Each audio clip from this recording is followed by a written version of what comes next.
everybody, and welcome to, you guessed it, the Macabre Podcast universe. Tell me what that is, Jordan. It is the podcast that exists to prove people wrong when they say sequels are never better than the originals.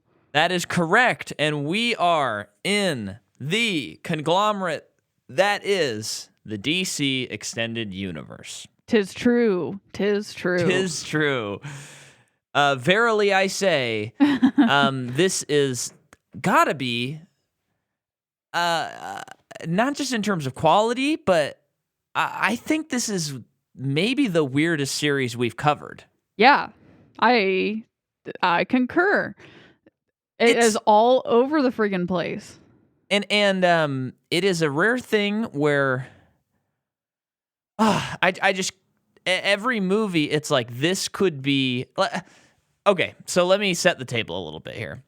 Marvel, I would say one of its big complaints is that things have a tendency to be cookie cutter, and they have kind of like a base level formula, right? I think they're getting, we've talked about this too, I think they're getting better at breaking that mold a little bit more. But for example, even though we've already recorded, or even though this episode has come out, at the time of this recording, we've not seen Black Widow. Yeah. Now, I don't have a whole lot of love for that character, and I'm fairly certain that I will at least really like the movie. Yeah. I might not love it, but I might really like it. And with Marvel, for the most part, you kind of get that. Yeah. You get, it's like, well, okay. That's usually like the worst it gets. Occasionally, there's like 3 or 4 where I'm like, oh, I really hate this movie. Definitely. But even those are like, yeah, but if you like it, I get it. It's kind of fun. Like the Ant-Man movies. Yeah, I mean, I it's don't like like Paul them. Rudd is still charming. Right. There's still Base some level of fun that. stuff in there. But these movies, they've just decided to throw everything at the wall in DC. Yeah. And on the one hand, you have these highs like Aquaman and Shazam that are like so out there and it's so cool. Yeah. And then on the other hand, you have movies like All the others. Birds of Prey, Yeah. The Fantabulous Emancipation of one Harley Quinn. This movie is so bad. I'm just putting all my cards on the table right off the bat. Yeah. And it does feel like it just doesn't have, I'm sorry, folks. I'm really trying to struggle through what I'm saying. But it feels like, Marvel has this filter that everything goes through. And so, again, you get a base level quality. And this feels like this one has no filter on it. Yeah. And I kind of love that they're willing to do something weird like that. Oh, definitely. But, I mean, this is excruciating of a movie. Yeah, and it is not just that, but it was also very disappointing because they decided to make a movie about a character who has always been the sidekick. Yeah. And has always been the supporter. And it is like, oh, that's interesting. Like, what does this person have to say? What kind of movie could this character deliver? And it just sucks that it didn't. Yeah. And it's like, okay, well, I guess Harley Quinn doesn't have anything to say. And that was her chance. Like, that really did feel like her chance. And we're not going to get it again because I'm no longer interested. Yeah, absolutely. And finding out if there is something to say. And it was such a frustrating movie too because it's like, I get what you're trying to do, but this is one of the most, like, it's so poorly written. Yeah, that is going to be my thesis. I think the directing is pretty decent. Like, I would be interested to see Kathy Ann do something else. Yeah. I think it looked really good. It looked great. Yeah. The costumes, the sets, everything was really cool looking. Some of the acting I really did not like, but I kind of get what they were trying to do. But the screenplay was everywhere and nowhere at once. Yeah. It was awful. Yeah. And it wasn't even like, because it starts with her talking about like, well, I guess you should start stories at the beginning. That's what they all say. And then it's like 10 minutes of something. And it's like, well, I'm going to tell it how I want. And it jumps all over the place. And movies stories can do that and do it well. This felt like it was like being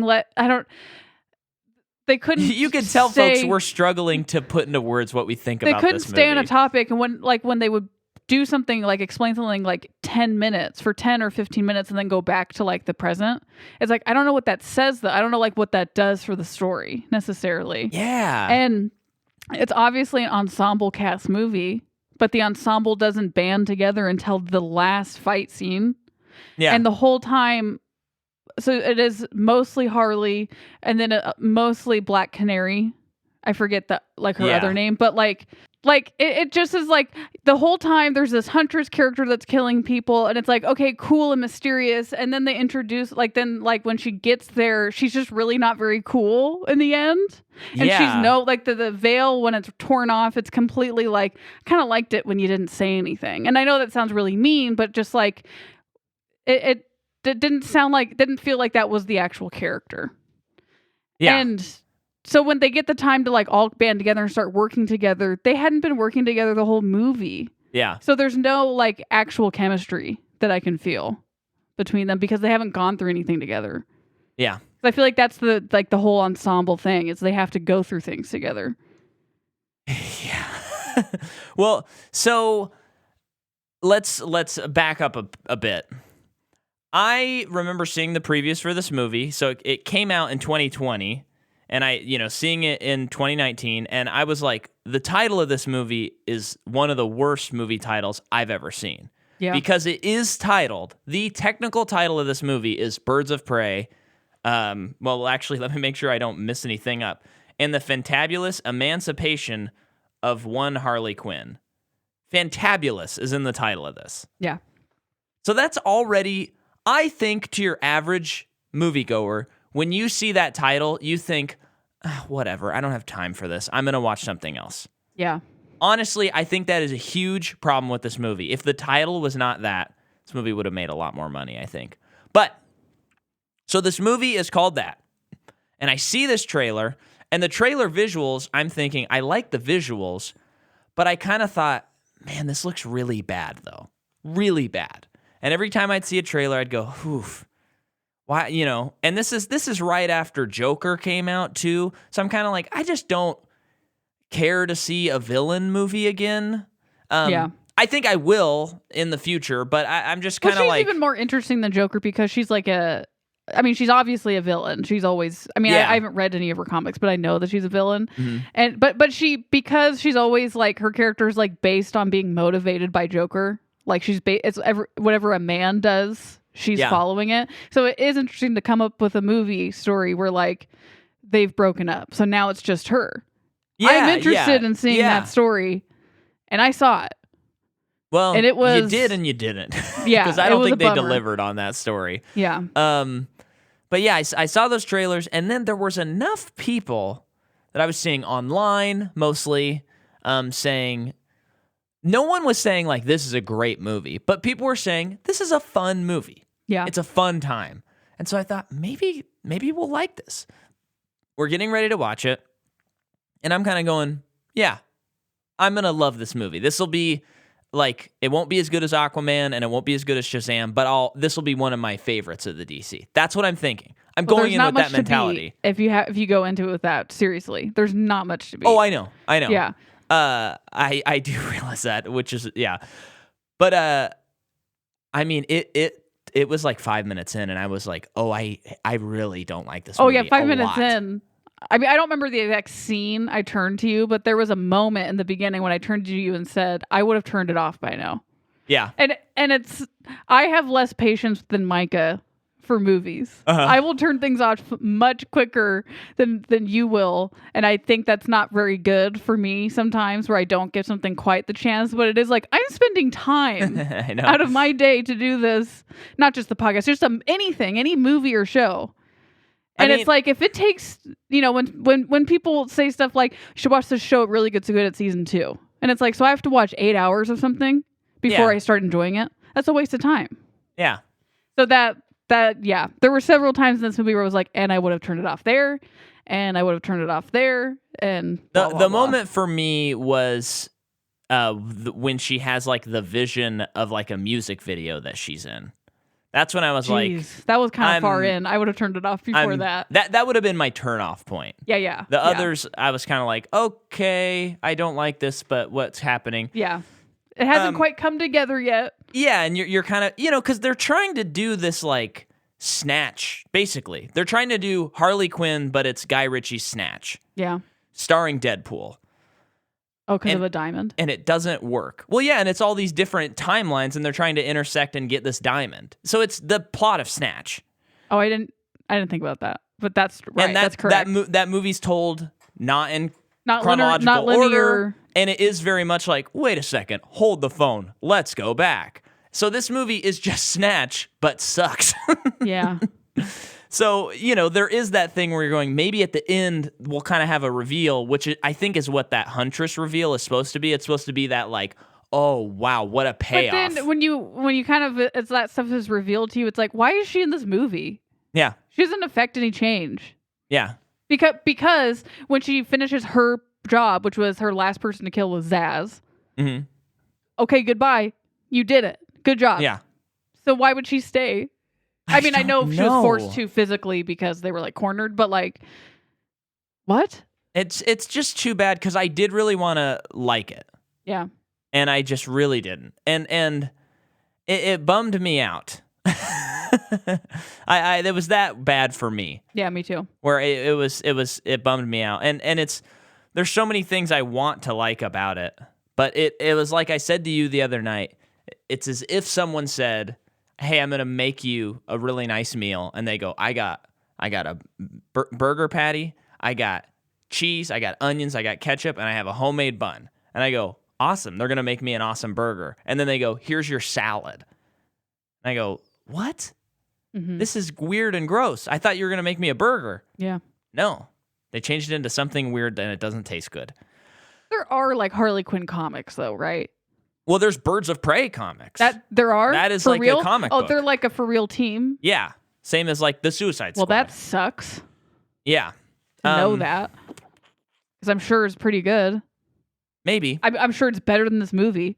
Here's the other thing that we haven't even got into production notes, but I'm a little scared to say this, but I think for the most part of what I have seen, I think I just don't really like DC that much, like their comics. Yeah. Now I haven't. The comics I have read are like you are an insane person if you don't like them kind of comics. Mm-hmm. But You've read the highlights. I've read the highlights, yes. But like right now, I'm currently reading the old Fantastic Four, like the original run, and there's a lot of them that suck. I mean, they suck, but it's really fun to read, and I don't mind reading it. Mm-hmm. And I feel like that's kind of how a lot of the Marvel stuff is to me. I really enjoy it. Even if it's bad, I'm kind of like, comic book wise. Anyway. Yeah. Now, DC, I haven't done a huge comic dive, so I can't You've done put that like on them. A Batman dive. Really. I've done a Batman dive, but have you read any other hero? I've read a little Superman. Okay. And the Superman, I read Superman for All Seasons, and that was really good. Oh, you read that recently? Yeah. But what I mean to say is, when we went through our Batman conglomerate, we were crazy about the Joel Schumacher movie, Batman and Robin. Uh-huh. Now, audiences hate Batman and Robin. They hate that movie, for the most part. Yep. Now, there's a movie called Joker that came out. We hated that movie, and audiences loved that movie. Yeah. There's another movie coming out called The Batman, and everyone is stoked out of their gourd over this movie, and I'm thinking, why can't it just be fun? So I think... Hopefully it's good. I just think maybe it's not for me. That's sort of what I'm starting to realize. Because the other thing, I think of Harley Quinn. She's in the Batman video games, which I really like, although they are pretty dark. Yeah. But I like them. I like them a lot, actually. But Harley's in those, and I hate when she's in the game. Whenever she's in because her boobs are out the whole time, right? It's very sexist that, or they make her very sexualized. Yeah. There's so few girls in comic books, and when they're in it, their boobs are huge, and their hips, like their waists, are so tiny. It's the whole, everyone's made that complaint. You're right. But they do it like on steroids in those games. They do. And I haven't played the games, and I'm sure they're good. I'm sure I've watched you play them, and the imagery is super cool. Yeah. But that is actually not the reason why I don't like her in the game. I know. She is just not super interesting to me. And the voice kind of drives me up the wall, for one. I kind of love it and hate it at the same time. Sure. It's kind of funny, but I Yeah. can see it being annoying for sure. Or it is kind of annoying sometimes. Yeah. But then, like, I don't like her in the Batman animated series when she shows up. Okay. And then now I'm watching this movie, and I'm going, this is all Harley Quinn. And I just go, you know what? I think it's time for me to just say, I don't like Harley Quinn as a character. If you like her, more power to you. What That's bugs you awesome. about her? I And just- the other stuff you've seen? I think it's a lot of it. I don't really know. I just think she's annoying, and I don't like when she's there. It's just kind of like She doesn't add anything when she pops up to you. no, and maybe that's a lack of them telling interesting stories With her in it. Yeah, and I know at some point in the Batman animated series, I haven't got to it yet, but they do adapt the Mad Love comic, which is when she becomes Harley Quinn. Okay. And maybe I'll get it then finally. Uh-huh. But I guess my big complaint on these movies is you have this character and she used to be a normal human and then she went crazy because of being this therapist of Joker. And then each movie they've reminded us of that. And I'm like, that's a way more interesting story. I want to see that story. I don't want to see Snatch but bad. Yeah. I don't want to see The Suicide Squad. I want to see that story. She is in the upcoming The Suicide Squad, Yeah, right? and I'm not going to fall for it again. Yeah. She's going to be terrible. And I'm not going to like her in the movie, even though it's James Gunn. I can't fall for this again. Yeah. I don't like Harley Quinn. Okay. You don't like Harley Quinn? That's what I'm going to say. Okay. And I will probably change my mind if I ever experience a good story of hers. Yeah. Because I know my sister really loves Harley Quinn. She hates this movie. Yeah. I don't even know if she finished it. Yeah.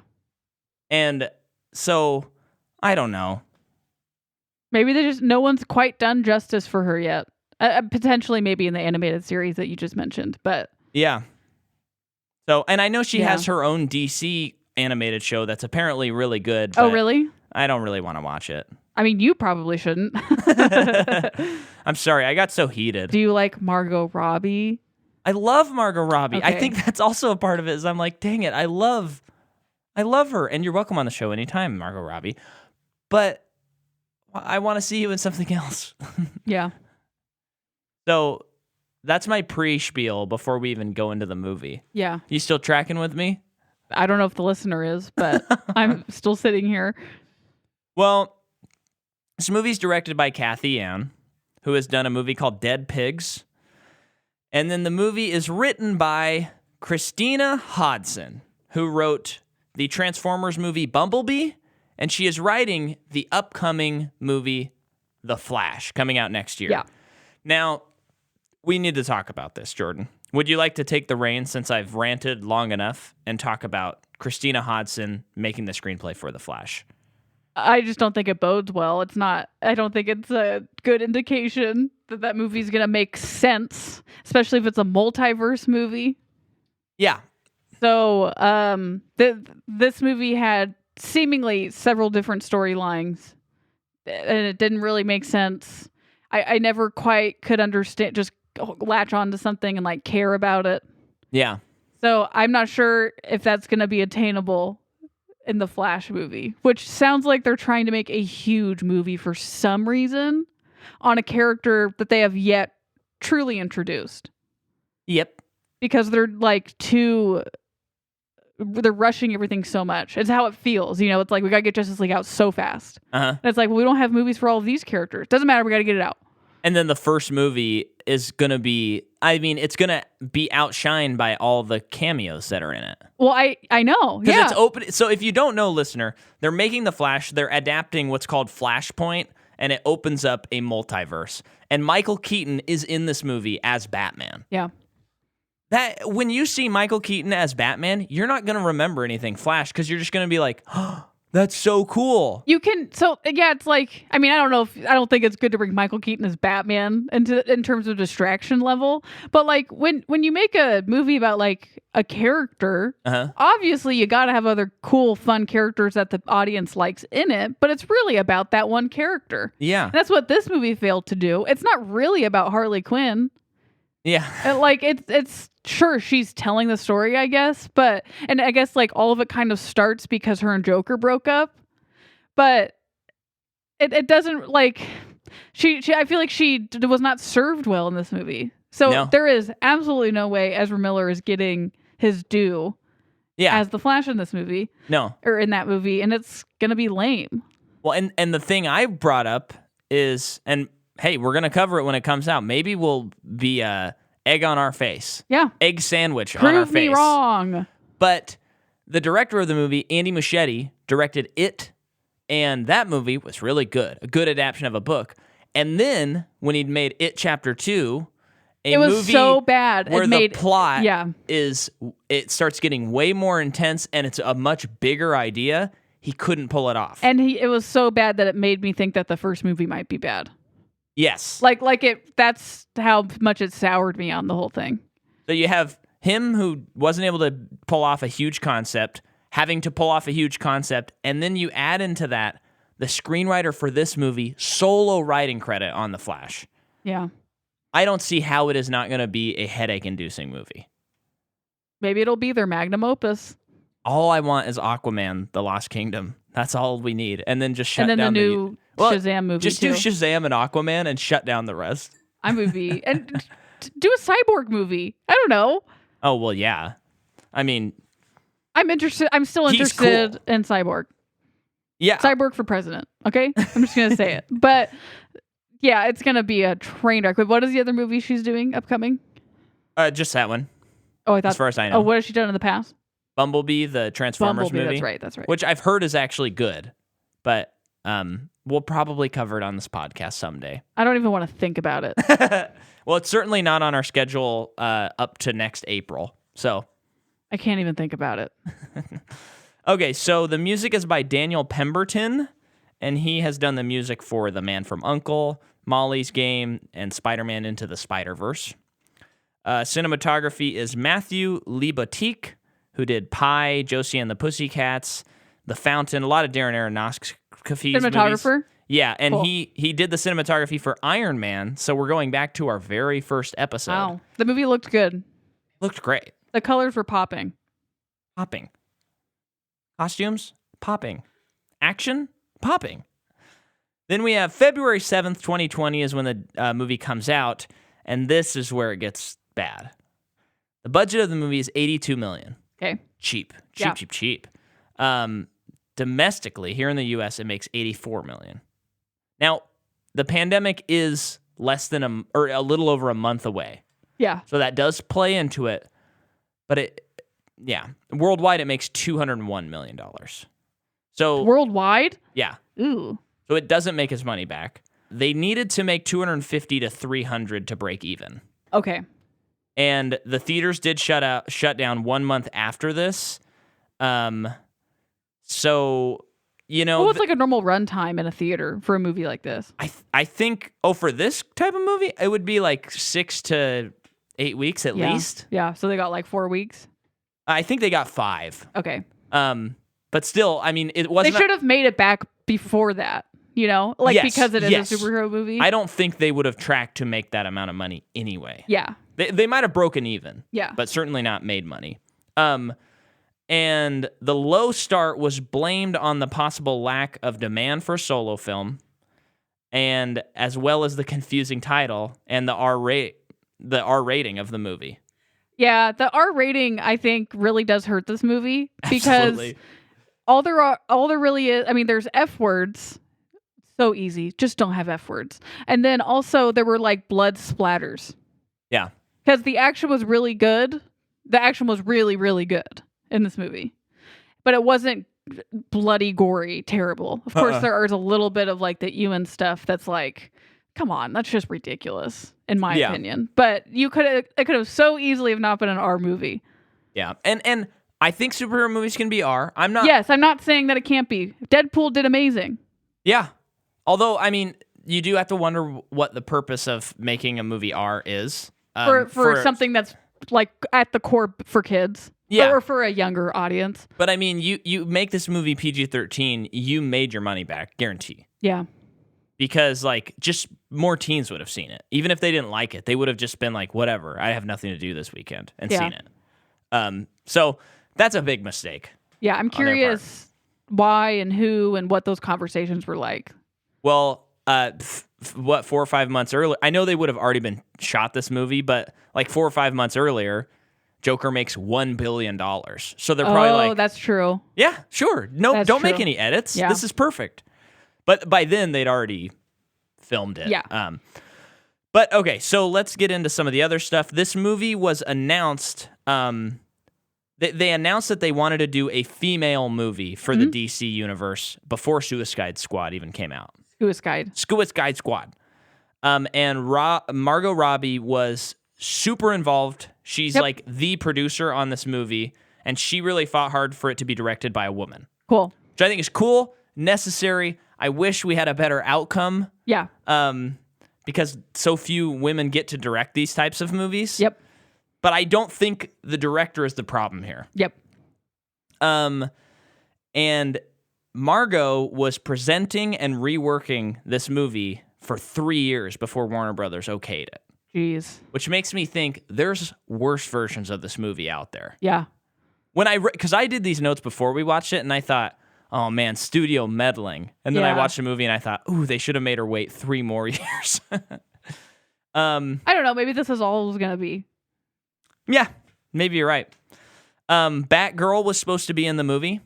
Oh, okay. But they cut her so that she can premiere in her own movie directed by Joss Whedon that I don't think is going to come out ever. Yikes. Or be made. Yeah. Penguin was also cut from the movie because they didn't want to distract from the fact that he's going to be a villain in The Batman next year. So by then, that was already a movie that was in development? Yeah. Oh, okay. And then this is cool. Chad Stahelski is the second unit director on this movie, and he's the director of John Wick and the stunt double for Keanu Reeves in the Matrix movies. Did he not do all 3 John Wicks? Are there different directors for each one? I can't remember. Okay. Because the first movie, I think, has 2 directors, and Yeah, one of them you're right. kept doing it. Yeah, I think Chad did all 3. Okay. And then the other guy did Deadpool 2 and something like that. Hobbs and Shaw, I believe. Yeah, the action is incredible in this movie. The choreography is really good. Yeah. And it's engaging. Those were generally fun to watch, I would say. Yeah. And then this is very funny to me. On February 10th, it was reported that the film was being displayed under the title Harley Quinn, Birds of Prey at AMC Theaters, Cinemark, and Regal Theaters. And according to Screen Rant, the name was mandated by Warner Brothers. However, the Wrap subsequently reported that, quote, an individual with knowledge of the studio denied that Warner Brothers had revised the title and quoted Atom Tickets, a ticketing service, explanation that the new listing was apparently for display and search purposes only for vendors and theaters, not an official title change. Do you think that added to confusion or something? I think that totally adds to confusion. Yeah. You have this movie. Because you keep seeing previews for this Birds of Prey movie, and now there's this Harley Quinn. Birds of Prey was still in the title, right? Yeah, it was still Birds of Prey, but I do think you see that and you just go like, what is this movie? Yeah. Why do they keep changing the title? And even when I started researching this, I was like, I'm not sure what the title of this movie is. Yeah. Because I think I've also seen it other places, just Birds of Prey. Yeah. It's just confusing. Yep.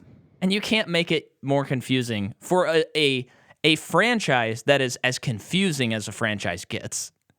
So absolutely. That is that. Okay, so in terms of actors, we've covered Margot Robbie, but we have Rosie Perez, who plays Renee Montoya, the cop.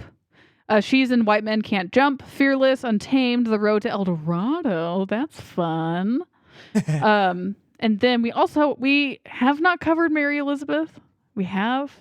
No, I don't know. Mary Elizabeth Winstead.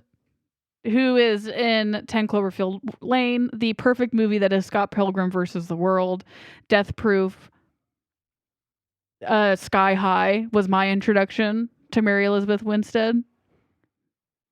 She's in Sky High. Uh-huh. Wow. Journey Smollett plays, the character name is Dina Lance, who is the singer. She is most recently in Lovecraft Country, the show. Yep. She's really good in the show, although we didn't finish it. But she was really good in the show. Looks like she's also in the new Twilight Zone show, which we also didn't finish. She's in Underground, True Blood, Sacrifice, Parenthood, a lot of big shows. She's good in this movie. I think she's always good. She's performance 1 or 2 for me. Yeah, she's always good. Ewan McGregor? No, we haven't covered him. Oh, Ewan. Well, he is in Trainspotting 1 and 2 because he is Trainspotting. He's Obi-Wan. Moulin Rouge, he's also in. He's the French Candle in Beauty and the Beast remake. He's in Dr. Sleep as Danny Torrance. He's in Christopher Robin as Christopher Robin. Oh, Christopher Robin, sorry. Ewan has the smile to me that freaks me out. And it's always kind of freaked me out. He is like, yes, he's a handsome person, but all of his teeth, he gets them all in the smile. It's weird. He was doing way too much in this movie for me. We have to talk about him. He was off the rails. I mean, sure, I guess he was going for camp. I don't know. It's one of those things. So we have only but to look at other... We don't even have to go outside of this franchise to talk about casting.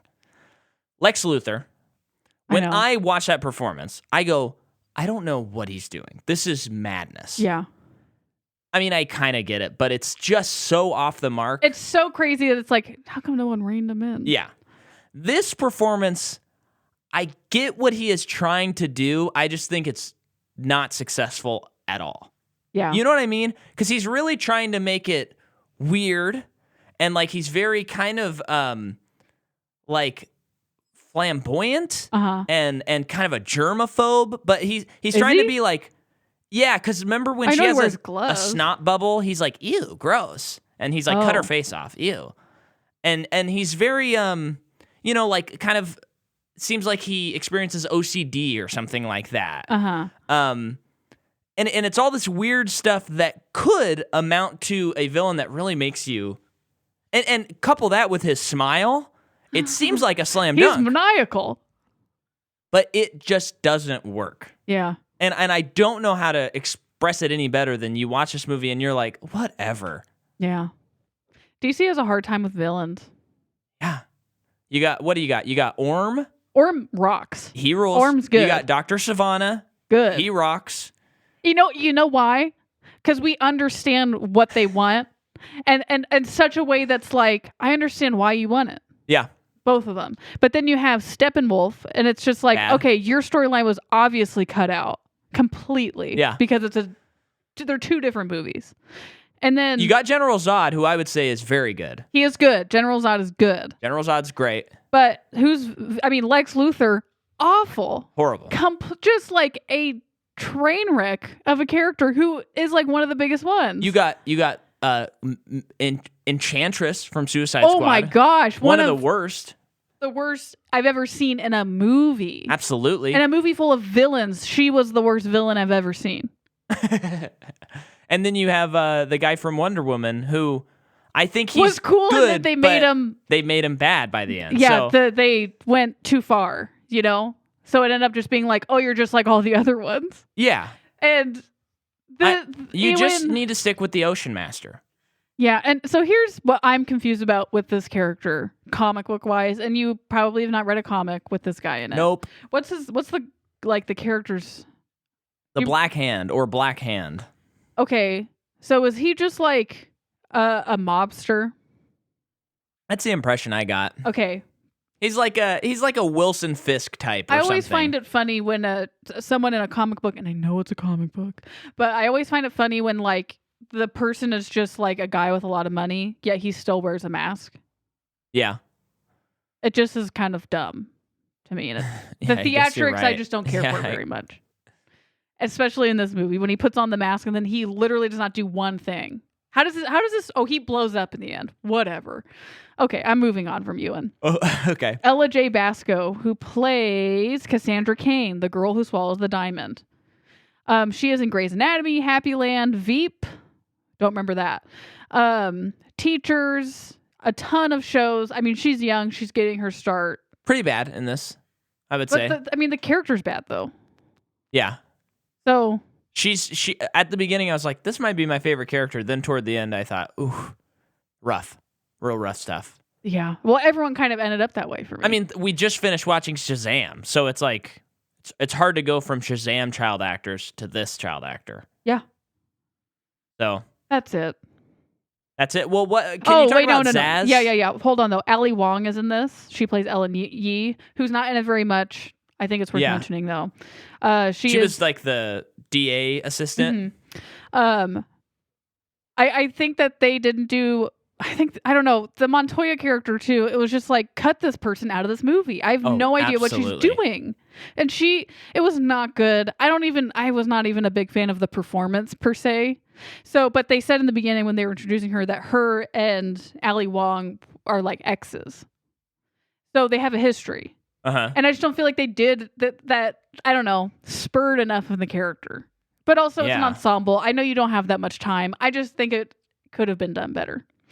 Ali Wong is she's a comedian. She's in Always Be My Maybe, Tuca and Birdie, Big Mouth, a lot of cartoons, a lot of TV shows, and then she has her own specials as well. When she said she was the assistant to the DA, I was like, are we getting Harvey Dent in this? Oh, yeah, I didn't think about that. Nah. And then Chris Messina plays Zaz. And he is in Argo, Away We Go, Greenberg. He is in a crap ton of stuff. Like everyone's probably seen him in something. Is there one in particular that you remember? I don't remember him from any movie. Okay. But here's what I will say. I think he's the best performance in the movie. I know you were a little lukewarm on him.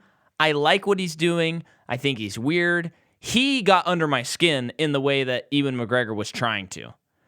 And I thought it was kind of cool that he's this crazy serial killer guy, and yet he just is under Black Hand's control. I thought that was a fun, interesting idea. I liked him, and I thought he had a really good performance. It was fun seeing Zaz in a movie because when I read about him in Nightfall, I think was the first time, it was like, oh, this dude's messed up. Yeah. And I'm pretty sure throughout the movie, he gets more scars on him. Yeah. Which, if you don't know, Zaz is a serial killer, and he tallies his victims on his body. So I think throughout the movie, he has more tallies, which is just like he's just been killing people this whole movie. Uh-huh. Because that's what he does. Yeah. I thought that was cool. I'm believing that that's true. I wasn't like paying that much attention to it, but I still like. On the other hand, though, I mean, I still think it would be cool to have a Zaz is the serial killer and Batman is investigating, like it's a true crime movie, you know? I want that, but if this is what we get, it's like, okay, that's pretty cool. Yeah. I dig that. Yeah. And I like how he made, I feel like, with my small experience with Zaz, he did kind of make the character his own in a way that I thought was refreshing. Yeah, you would think with a character like that, he would pop up in a movie like Joker. Yeah. Like he's that twisted. Yeah. You'd think he'd pop up in this new one. I know, I would think movie. So too, but yeah. Where I think the Riddler's just going to, my guess is the Riddler's just going to be like mass murdering people a lot. Yeah, I don't know. It is interesting when a new Batman movie comes out to just like what I don't know. He has so many villains, and I feel like they just use a lot of the same ones. Uh-huh. But I'm not that big of an expert. Yeah. It's just how it feels. Yeah. I agree. I will have to be thankful though that I'm getting a movie with both Robert Pattinson and Paul Dano. So yeah. I mean, it's gonna be a good movie. I just don't know if it'll be like the Batman movie I want to see. I know, you know. Same here. There was a funny tweet from our friends over at 90 Under 90 when they released images of the Riddler, and he like looks like the Zodiac killer, like adjacent. Yeah. And I think it was Dan Eden was tweeting on the account, and he said something to the effect of, "I'm in the corner rocking myself back and forth saying, Batman can be fun again. Batman can be fun again. Someday he'll be fun again." Yeah. And I very much related to that. Yeah.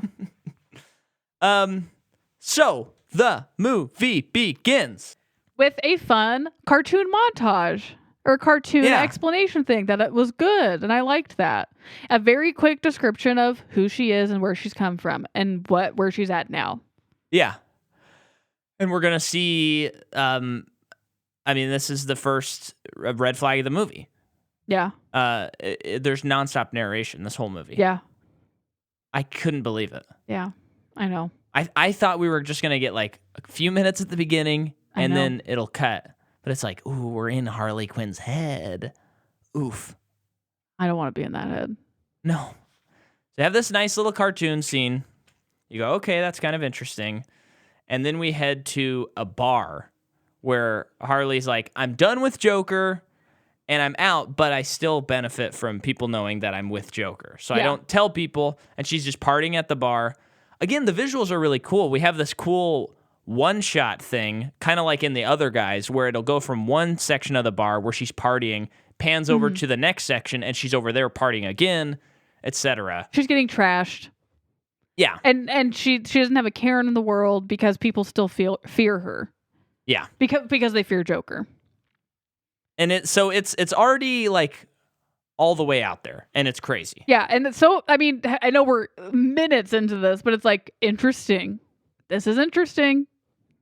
But I did have a distinct feeling about 5 minutes into the movie. And I wrote this note. I said, it's so insane right from the get-go, and if you're not in now, I bet you won't dig the rest. And boy, that proved right, because I was not into this. Yeah. Like, minute one, what I was the not idea into it. of her breaking up with Joker but no one knowing about it and her living it up? No, just it was like an indescribable feeling where I was like, oh, this is bad. Oh. And I didn't know why, and the more we're talking about it, the more I'm understanding why I didn't like this movie. Uh-huh. But I will say, on the one hand, the movie really states what it is right off the bat, and it has like a ton of musical cues right off the bat, so you're kind of like, okay, this is it's going to be kind of doing what Suicide Squad did. It is. It really is. This movie, like Suicide Squad, loves putting stats on the screen. And I get it. This was a huge mistake. Huge mistake, but I get it because it is like she is such a careless, insane character that she has physically hurt so many people, meaning there's so many people out for her who want to kill her. I get it, but it was so distracting to what was actually going on. I mean, it was like the whole Act 1, which is the setting up of the story. Yeah. I have no idea what this movie was about. Mm-hmm. And it just totally missed the mark. And every time you see a new character, it's like, Jordan McCaw. I know her because I saw her one time eating a bagel. And then it flashes back, and it's like, I'm eating this bagel. And then it's 2 minutes of you eating the bagel, and then it flashes back to this scene. Yeah, and it just is a bummer because the movie, I think, is positing at the beginning that this is going to be a breakup movie. Uh-huh. And it's going to be her getting over Joker, which is crazy because most people who haven't even read a Harley Quinn comic knows that Harley Quinn and Joker are endlessly together, always and forever. So it's like already like an interesting premise. Breakup movie, she's going to find herself again. The issue is she already knows who she is. And partly, and so like there was no character development. Oh my gosh, you're right. That was such a light bulb moment you probably saw the light bulb go off on my head. Yeah, because like there's that moment after the bar where she looks over and sees Ace Chemicals. I could not believe it. I couldn't believe that they were going to do a dumb callback to that dumb scene that I couldn't tell if it was real or dreamt. So they call back to the scene in Suicide Squad where she jumps into the vat of chemicals with Joker. The milk. It's a vat of milk. And then she hijacks a semi-truck and she says, I have great ideas when I'm drunk. Okay. And then she drives it and jumps out and it blows up the chemical factory. And I think, like, It's just there's so much potential and sometimes in this movie where like when she does that, she takes off her necklace that's J for Joker, throws it out, and it's like, well, that's stupid evidence. And they find it because that's the story. It's like, oh, well, we know Harley did this. And now we know that her and Joker have broken up. And so she's careless. She doesn't think about consequences because she's been with the Joker for so long and he always took care of her and everything. And so I think what they're trying to do for a while is all that's catching up to her. And soon she's not going to be able to outrun it, which they kind of do that. But then you throw this diamond garbage in with it all. And it's just like, we don't even need that. Well, so I think what could happen is really lean into the breakup element of this movie. Yeah. Which it leans into for about 5 minutes. And then she's like, I'm good. She doesn't say so much, but she's basically how she'll end the movie. Or the movie could be about how she's saying she's good the whole time, but she's not. Sure. So you have that. Okay, that's a possibility. The other possibility is make it John Wick Chapter 2. No, John Wick Chapter 3, where she's broken the rule. She broke up with Joker, and Joker sends like all the assassins in the world, and that's the plot. She's just outwitting assassins the whole movie. Yeah. Which is like what the next part of this movie is, where all these people, now that she's not with Joker, they're saying, hey, we can finally attack you. We don't like you. Yeah. Just make that the movie. Like the movie I know. is like, no, let's do that. Okay, now that part's done. Now let's talk about Huntress for a while. Now let's talk about Montoya for a while.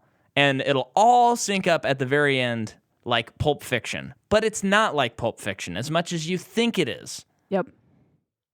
And you could there is a way, I think, too, where she's outrunning people the whole time, and she runs into these different characters who have their own motivations, the same characters that are in here. I mean, I think you got to cut a couple of them. But because of her hijinks or whatever, they have to work together because they have a common goal of staying alive or whatever. Yeah. And they don't. And the thing is, the movie is doing all the... If you did not watch this movie, the movie is doing all of these things. But it's not going far enough in any of them. Yeah. It's just, this movie is the definition of not putting your eggs in one basket. Yeah. It's putting it in 40 baskets. Yeah. I mean, really, halfway through this movie, I was like, we are watching 3 distinct separate movies. Yep. And this is not coming together. Yeah. So we find out Huntress, how do you even talk about this movie? Huntress, who is Mary Elizabeth Winstead, she is going through and she's killing Mafia dons. Mafia dons. Or the mafia, whatever. People who killed her family. Here's what I got to say. And again, Kathy Ann, you're welcome on the podcast. You're great. The director. They do this great shot where it Montoya, the detective, goes to where all these dead guys are. That was a cool scene. Amazing. Yeah. And she's investigating, and the camera pans, this is all one shot, and Huntress breaks in, and it pans back, and the guys are alive. She kills the guys, and then the camera pans over, and we're at the crime scene again. And the lighting is so good with that, to convey that stuff. That is the kind of, give me more of that. Yeah. Mamma mia. And the choreography was really cool. Having known that Chad Stahelski was involved before we watched the movie, I was like, oh, well, there's going to be one thing I'm going to love about this movie. Yeah, I think so. Like, you find out, too, like, at the beginning of the scene, there's a huge long monologue from Thank You, Harley, of her explaining that Montoya and her partner were really good detectives and she broke this huge case, but he took all the credit and now he's chief. Blah, blah, blah. So she's just stuck being detective. Basically, like, men keep taking opportunities and recognition away from her. Why don't you just show us that? Why do you have to like tell us that? Because later on too, you're right. Montoya's in the chief's office. And they're talking about this case, all this stuff going on, and like, I'm totally losing my train of thought. But Harley's just like, and that's the chief that stole all of the glory, and it's like we probably could have guessed that. Yeah, they're sitting in this man's office. Yeah, it's but. I sort of feel like this movie, you didn't watch it, and you're kind of like, but some of this sounds cool. I think, genuinely, the proper way to watch this movie would be to go on YouTube and just write Harley Quinn or Birds of Prey fight scenes. watch all the fight scenes, think that the movie's actually like an A+ crazy action movie, and don't get any of the plot. Yeah. Because if I saw all these action scenes out of context, I would have told you, Jordan, before this started, I think we're about to watch like a great movie. Yeah. And then you don't have to have this plot where they do random things pointed out that I saw on a video. Like there's a hyena in this movie. Why is the hyena in this movie? Probably just for trailer shots. Because she would have one, you know? There's a shot where she gets punched in the face and she has a music video vision of her singing this song and dancing. Does it look cool? Yeah. What does that have to do with the story? Nothing. It's so that they can put it in the trailer to attract people to come to the movie. The crazy thing, too, is, yes, we know Harley is an insane person. She does things or thinks things that don't make logical sense. Yeah. But there's a way to do it that doesn't make you shaking your head and wanting to turn the movie off. Yeah. We like if she's the main character and she's a bad guy and she's a bad person who's insane, you still have to make us like her. Yes. Or hate her and like another person, and they don't make me like anybody. No. So we're also introduced to this guy named Black Mask. We've kind of talked about him. He cuts off people's faces. I hated that scene so much. I didn't like it either. It was just gratuitous.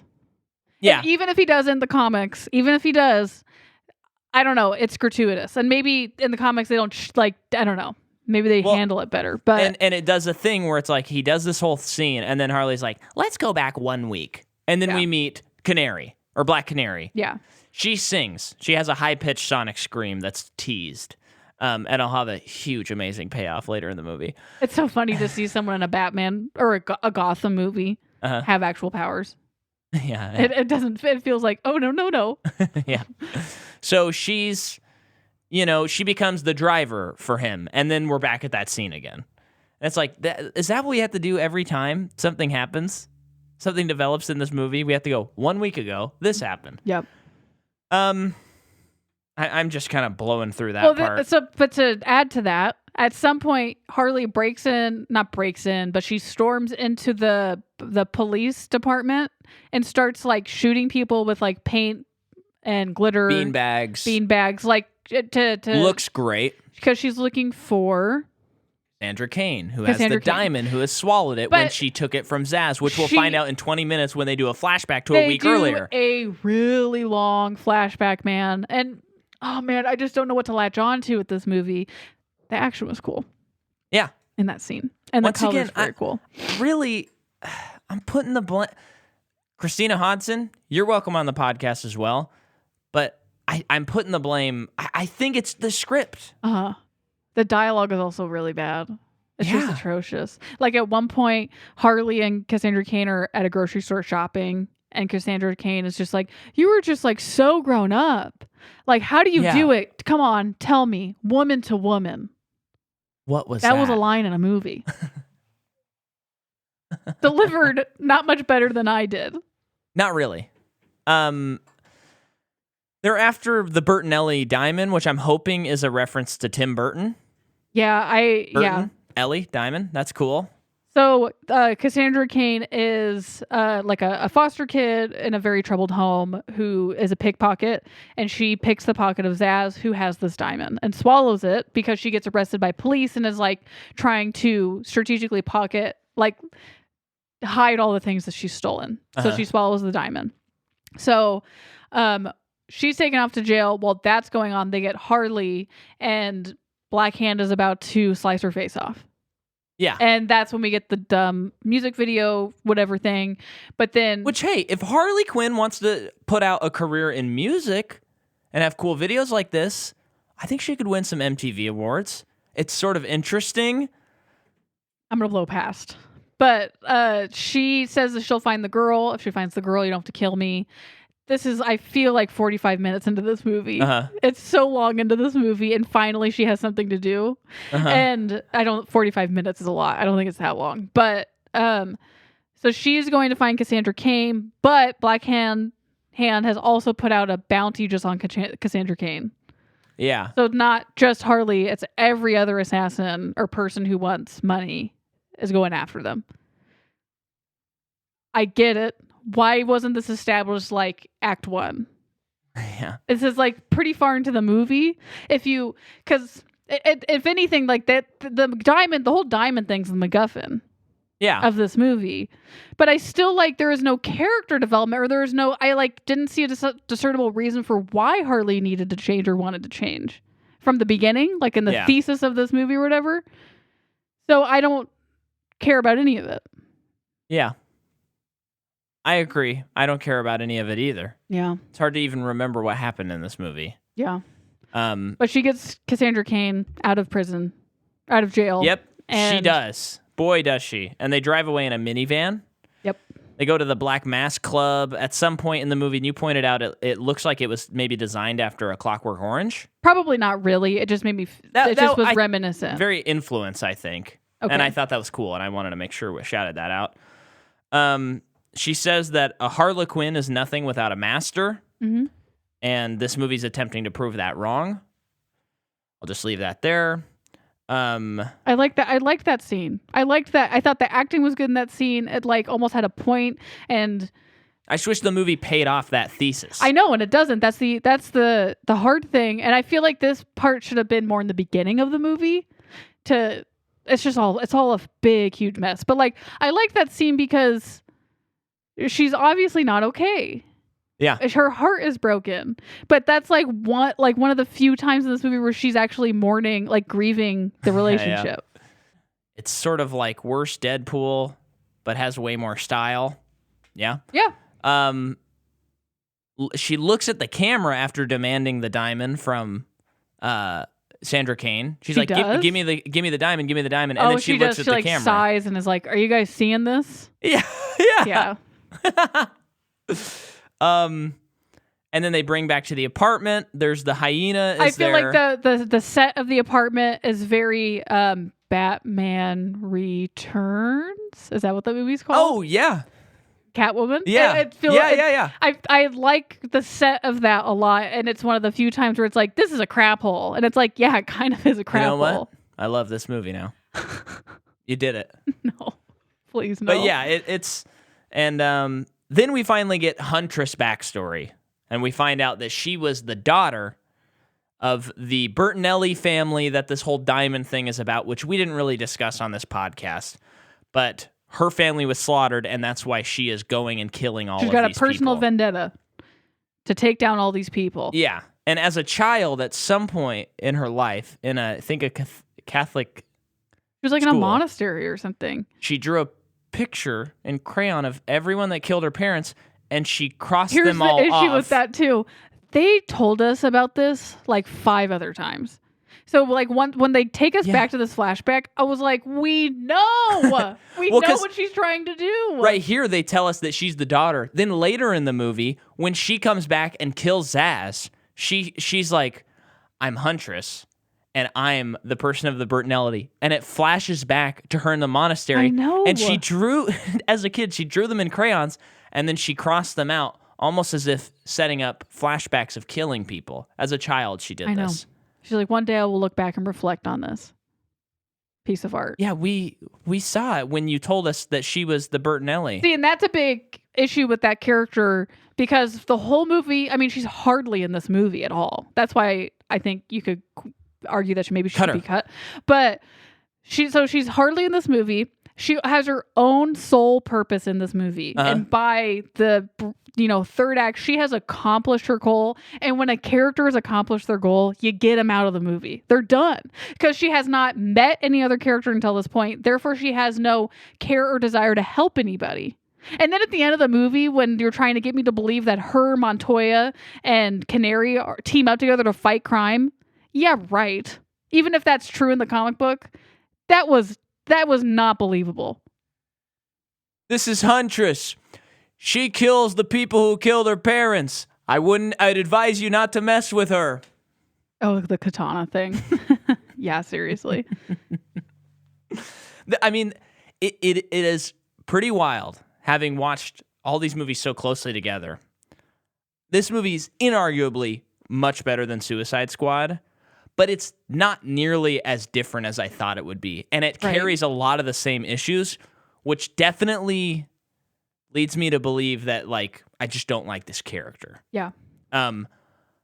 But it's a little bit wild because I thought that this movie would basically say, hey, Joker sucks and forget about Suicide Squad. And it's like they bring up Joker a lot, and the tone is most similar to that movie of all the other DC movies. So it's kind of like it's definitely a better director, I think, at least visually, than David Ayer. But well, that's just it's such a missed opportunity too, because like I've said probably as many times as the movie would remind you something in the movie, like. So Harley Quinn and Joker broke up. That's a huge deal. Huge deal. And the whole movie, she should be grieving this and figuring it out, pretending like she's fine, but she's not fine. And, you know, there's a lot of like, I mean, it's way too common in stories where women are motivated by male characters. So this movie, it'd be interesting if it was about her trying to get over all that, but she's having a really hard time doing it. And it's almost like, not that you need to bring up Joker way too much or anything, but in such a way where by the end of the movie, she's gotten over him. Yeah. And then she can be her own character. Well, so here's the thing. This movie is the movie Hustlers with Jennifer Lopez. That's one option they could have taken. I don't even know what that movie's about, other than they steal stuff, right? Yeah, they hustle. Yeah, they hustle. They're tired of being like... That's right. Used, basically. Yeah. And they're like, we're going to use now. Yeah. So it could have been that. It could have been Snatched. And it could have just been a straight-up cop movie, or it could have been a John Wick revenge movie. Yeah. And it just decides, like, let's do all four of those things. Yeah. And it's just really, it's not good. And I'm actually starting to feel bad with how much we're bashing this movie. Are you? No, because I feel like we're talking about the highlights of it. We are. I just want to express that the people who worked on it, I'm sure worked really hard. And I like Margot Robbie a lot, and I like most of these actors a lot. And they're going to be fine. And I want this director to put out more stuff. Yeah. But boy. And you know what? Here's a huge compliment to this movie. They have the mercy to make it under 2 hours. Yeah. So it's like, this is really bad, but I'm going to be doing something else in like 30 minutes. Yeah. So they go to the carnival called Amusement Mile. Amusement Mile, which is this very Burton sets. I love it. Oh yeah, this part's so cool. So fun. But Harley, in the very brief time that she has with this Cassandra Cain, they form a relationship enough to that when Harley sells her out to Black Hand, it is like it doesn't, you don't feel the weight of it. But it is supposed to be like a big deal because you thought that they became friends. Yeah. So Zaz and Canary show up. Zaz doesn't trust Canary. I think it's because he's in love with Ewan. So he like is paranoid. You know? So he like wants to kill Canary. I kind of miss that kind of stuff. I was just pretty checked out. But you know, he's bad. Okay, so he's going to kill somebody at some point. Hunter shows up and kills him. And then Black Hand... Well, he's trying to get the diamond. Well, I know he is. Yeah. But he's just motivated by Ewan because... Yeah. But what I'm saying, he doesn't trust Canary. Right. I got to admit, you said you checked out of the movie. I checked out of this conversation just a second ago, and I'm cut back in with nothing. I know, good, this is way too long-winded. I'm just trying to get to this. No, you're not bad. I'm just saying I kind of forgot what we were doing right now. Sounds like a you problem. So it is. What I'm trying to get to is Black Hand and his Goonies show up to Amusement Mile, and it's go time. Yeah, and we got Mouth, Sloth. Okay, yeah, I get it. Sean Astin, whatever his character's name is. But so these characters now are physically forced to team up because they're cornered, which is not nearly as exciting if throughout the movie they were forced to work together in an actual way. Yeah. That like a motivated by a thing, not just like we have to fight them.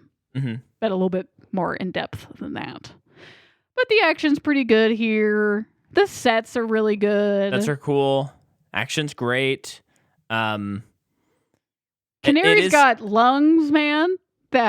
Yeah, she's able to shoot Black Hand back. And she sends Harley Quinn on her way on some roller skates. I did think it was really cool when Harley Quinn was on the roller skates jumping around on the car. Yeah, that was cool. Yeah, and then they get to the dock and Cassandra Cain blows up Black Hand. And then they go to a taco shop. It's played as like a slam dunk, like the end of Avengers when they go to of a falafel. buddy cop movie. Yeah, and they're like, tacos? Which tacos? That doesn't make sense to me because they don't know each other. I know. Like they didn't work for days together trying to stay alive. That was just like a couple minutes, like 30 minutes they fought together. Yeah. You've never been stuck in Amusement Mile, I though. haven't, so I guess I don't totally understand that kind of friendship. Yeah, But it's whatever. That's Harley and Cassandra steal Canary's car, and they eat their egg sandwiches.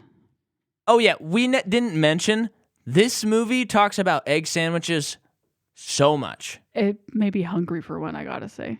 It looked good. Yeah, but it was just a weird tone thing. Like every time it brought up the egg sandwich, I was like, I know this is supposed to be hilarious. I know, like, me watching movies, I've been trained to think this is supposed to be funny. It's supposed to show you how simple she is. But it like doesn't earn it somehow, and I can't put my finger on why. Well, yeah, I think they're just trying to show that she is it's simple things please her. Yeah, but the egg sandwich thing just does not work for me at all. It works for me because it looked good. It looked great. Although it did, she's like, it's the best one in the world. No one does it like him. It's just Tapatio, 2 eggs, slice of cheese, and Micah, ciabatta come bread. on. Have you ever eaten food in your life from a place? Yeah? That's the thing. Let her have her emotional attachment to that egg sandwich. I guess made it's by that the guy. only character development she gets, so. Not really. Oh, wait, she liked it before, huh? Yeah. But she sort of develops. She learns how to love Cassandra Cain, I guess. Not really. Okay, well. Well, they were going to do like a bunch of sequels and stuff, and right now there's no talk of anything anymore. It stinks. Here's the other thing that stinks about this. I love Margot Robbie, and she clearly, like ever since Suicide Squad She loves was filming, this character. she loves Harley Quinn. Yeah. And I think that's awesome, but it's kind of like, please don't make this your thing that you have to make happen every few years. I know. Because it's just not. You're going to be in the Suicide Squad, and then maybe Harley Quinn gets killed I at know, the I'm ready end, hopefully. to see her in something else again. Yeah. I love her. She's so fantastic. Yeah. But I mean, again, What if her and Gal Gadot were in a movie together? they could. They're in the same universe. Oh, yeah, that's right. That would be the 2 most beautiful women in the world. Nuh-uh. There's one more beautiful than them both. It's Jordan McCaw. Oh, wow.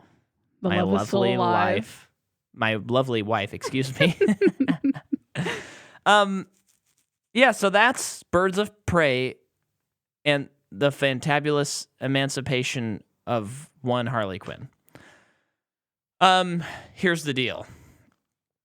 Here's your look into the future. We are in the month of August now. Really? We're in the month of August, and I believe this day, The Suicide Squad came out in theaters. Okay. Directed by James Gunn. So next week, we're going to cover Wonder Woman 1984, and the following week, we will be coming out with our episode on The Suicide Squad. And then we will be finished with the DCEU until the next one comes out. But, so I'm telling you folks, if you want to be in on that conversation, let's all go see the movie this weekend. And should we announce our next series, even though it's technically in 3 weeks? If you want to. I don't even remember what it is. So after we do Suicide Squad, we're, as anyone who listens to this podcast knows, we're taking a really sharp turn. And we are going to watch the Godfather movies. Oh, thank God. So we're going to watch that. I do need the palate cleanse. And then I'm going to give you a little tease. And I want people to text us, to tag us, to tweet at us, whatever, at your guess at what we're going to do. We're going to, after the Godfather, cover a international film series. It's a trilogy of movies. And it's very famous. Jordan and I have never seen any of the entries. So I want people to do that. If you get it right, I don't know. We'll figure out something. Maybe we'll send you a Patreon episode or something like that if you're not a patron. If you're a patron, Maybe you get an extra Patreon episode. I don't know. We'll figure something out. But and this month it's August, and that means our Space Jam: A New Legacy episode either came out this Wednesday or comes out next Wednesday on patreon.com/MICAHMCCAW, which is also in the episode notes. So we're going to find out if I don't know yet. We're going to find out if LeBron pulled it off. Yeah. So, boy, exciting stuff, folks. See you later. See you later.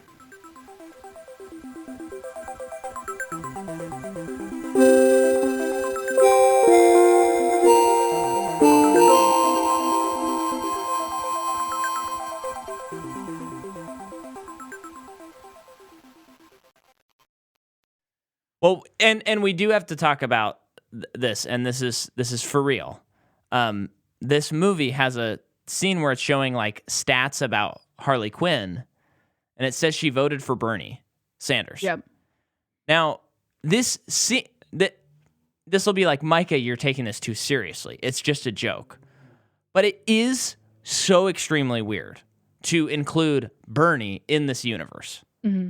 And the other thing is, do you really think Harley Quinn would vote for him? She would definitely be a Trump. No, I don't think she would vote. Or she wouldn't vote. Because Trump is like the anarchist vote. He's not an anarchist, so no, she wouldn't vote for him. You're just saying that because you don't like him, but she wouldn't vote at all. That's true. She would be too absent-minded to remember to do it. But it's just weird. It's weird to bring like a political thing, especially right after an election. Or the year of an election. And maybe we should just cut this out, but I'll just want to say, if she votes for Bernie, that means that she's potentially like into socialism to some degree. Maybe she has student loans because she was a psychiatrist that needs to be forgiven. Yes. But so that just makes you think it's like, oh, she's like up for equality in that way of socialism. But I just think that because she doesn't care about anyone else but herself, she would care about none of it. Yeah. No, politically would have no affiliation. You know what we'll do? We'll take this section, we're going to cut it out, and we're going to put it after the music on this episode. Okay. And you'll be hearing me talking about it right now. So thanks for listening to the episode.